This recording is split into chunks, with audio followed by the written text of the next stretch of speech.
Welcome to this explainer. It is really easy to look at authoritarian regimes and just see irrational tyrannies. But today, we're going to flip that entirely. We're translating some dense political science into a truly fascinating puzzle. We're going to view authoritarian regimes not as chaotic madhouses, but as highly calculating entities making strict economic choices just to survive. If you've ever wondered how dictators actually hold on to power, we're going past the history books today and diving into the raw, mathematical calculus driving their every move. Because the mechanics here are pretty complex. Here is our roadmap for today. 1. Two kinds of dictators. 2. Repression versus loyalty. 3. Inside the tin pot regime. 4. The military dictatorship paradox. And finally, 5. The totalitarian power trap.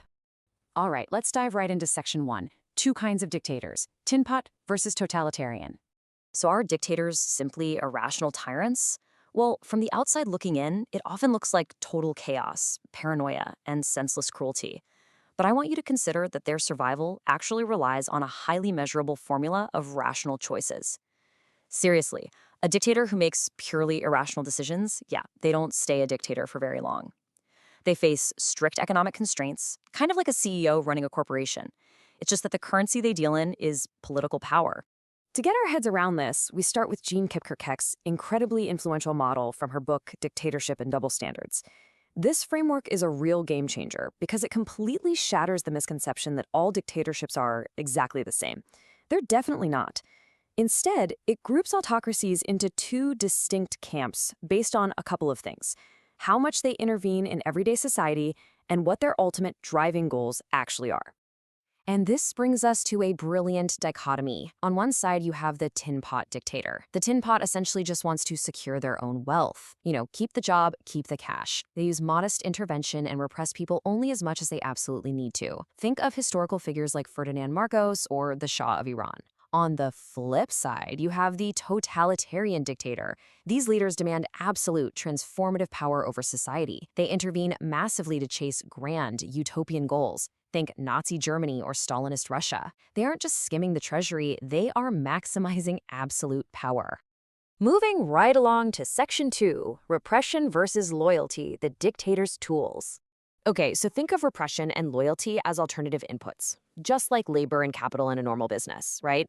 A dictator has to continuously balance these two within a really strict budget constraint.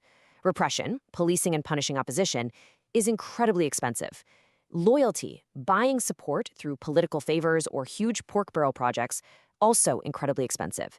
Both of these act as a deadweight loss, essentially draining resources from the actual economy. But here's the tricky part for the autocrat. They are completely intertwined. If you increase repression, you inherently change the risk calculus for your citizens, which directly affects the supply of loyalty you get. You literally cannot touch one without messing with the other. Let's see how this plays out in Section 3, Inside the Tin Pot Regime, the Economic Balancing Act. Now imagine charting a tin pot's baseline equilibrium. They have this absolute minimum threshold of power they need just to avoid being overthrown. Because their main goal is siphoning off resources for personal consumption, they want to spend the bare minimum on those expensive inputs of repression and loyalty. They want to sit right on that minimum line, keeping their resource costs as low as possible. If they drop below it, they're out. But, and this is key, if they suddenly get extra budget, they don't buy more power. No, they just buy a bigger yacht. But what happens when the economy gets hit? When there's an economic boom, citizens naturally supply more loyalty. The tin pot suddenly has an excess of loyalty, so they can actually afford to let costly repression fall. But reverse that. When an economic bust hits, the supply of loyalty plummets. To stay above that crucial survival threshold, the tin pot is forced into a sharp, immediate, and asymmetric spike in repression. They have to, just to survive. Which brings us to a fatal, real-world error. A dictator really has to understand which type of regime they are running. The Shah of Iran is basically a textbook example of a tin pot making a disastrous miscalculation. In the late 1970s, economic conditions were deteriorating rapidly. The math says a tin pot must increase repression to survive that sudden drop in loyalty. But the Shah relaxed repression. He kind of confused himself with a totalitarian who might play by different rules. And that single mathematical error, it ultimately led to his total ouster. All right, Section 4, the military dictatorship paradox, why the experts fail. So think about this for a second.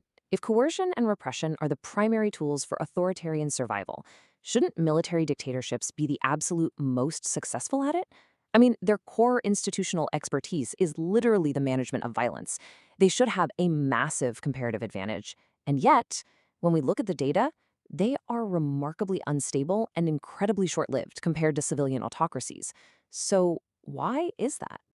It's a fascinating paradox. Military regimes basically act like a closed, budget-maximizing business that usually seize power for one main reason, to protect or inflate their own defense budgets. But here's the catch.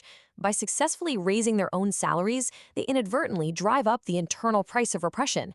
It suddenly costs the regime way more to utilize its own soldiers. On top of that, trying to limit those massive rewards to just a few elite subgroups, that breeds intense jealousy and internal dissension within the barracks. The friction gets so bad that it inevitably sparks counter-coups or, honestly, quite often, a completely voluntary return to civilian rule just to save the military's institutional integrity. And finally, Section 5, the totalitarian power trap, the limits of terror. Hannah Arendt once described totalitarianism as the permanent domination of each single individual in each and every sphere of life. It's chilling, but it perfectly captures the insatiable goal of these leaders. Unlike the tin pot, a totalitarian, like Hitler or Stalin, doesn't care about a minimum survival threshold or skimming cash. They want permanent domination. This fundamentally alters the economic math, because any extra resource they get isn't spent on luxury. It is instantly reinvested into expanding their terrifying grip on the population. But even terror has its limits, mathematically speaking. There's a phenomenon called the backward-bending supply of loyalty. At low levels of repression, punishing opponents makes siding with a dictator look like a safe, attractive bet. But as a totalitarian dials up the terror to truly extreme levels, the math literally breaks down. The risk of simply existing and being falsely accused becomes so overwhelmingly high that even perfectly loyal citizens stop offering their support. They shrink away. They become completely terrified that engaging in any political network will eventually mark them for death. This framework perfectly explains the climax of Stalin's purges in the late 1930s. The excessive terror reached a point on that backward-bending curve where it was actively destroying his aggregate power. Loyal party members were too terrified to even invest in political ties or do their jobs, fearing they'd be next. Realizing he was caught in this mathematical trap, Stalin was forced to pull back. He had to stop the purges and actually execute his own secret police, the famous liquidation of the liquidators, just to stabilize the system. Wild, right? So, as we wrap up this explainer, I want to leave you with this provocative thought. Totalitarian ideologies desperately want to brainwash their citizens, to permanently rewrite human consciousness. But the economic models show us that they rarely, if ever, succeed. Because no matter the scale of the terror or the sheer ambition of the autocrat, even the most ruthless regimes are ultimately bound by the limits of human rationality and the rigid, inescapable laws of economics. Thanks so much for joining me today, and keep questioning the structures of power around you.